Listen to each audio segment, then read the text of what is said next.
د ایکسفورد یونیورسيټي مشهور شخصیت پروفیسر مورپالډ هغه خپل واقعه بیانوي چې ما د اسلامي علومو مطالعه کوله.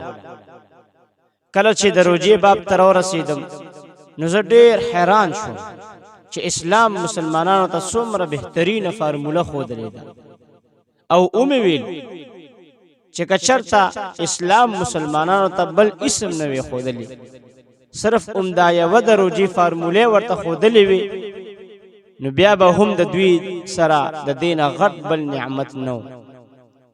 دا پروفیسر وی ما اراده وکړه چې اوس په دې روژه باندې تجربه وکړم.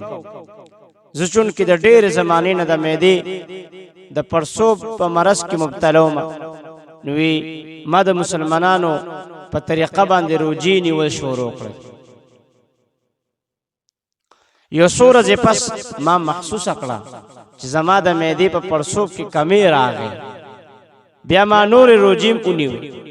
وخت په وخت به زما په جسم کې تبدیلی راتله، انقلاب به پکې راتله، تر دې پورې چې کله ما یو میاشت روجې ونیولې نو زما بیماری مکمل ختمه شوه، صحتمند شوم او په خپل وجود کې مې یو انقلابي او یو تبدیلی ولیدله. دغه شان عزتمندو د روجې په وجه باندې معده د فاسدې او خرابې مادې نه پاکېږي. نور حیوانات د خپل شعور او د پوهې په وجه باندې په خوراک کې اعتدال ساتي، لیکن انسان باوجود د دې نه چې اشرف المخلوقات دی او د عقل والا دی، خو بیا په خوراک کې د اعتدال د حد نه تجاوز کوي چې په دې سره د په بدن کې مختلف قسمه بیماری پیدا کیږي. اوس چې کله انسان روجه ونیسي نو معده خالی شي، د ولږې په وجه د معدې ټوله فاسده ماده هغه وسوځي او معده بالکل صفا شي، چې دې په وجه انسان صحتمند کیږي.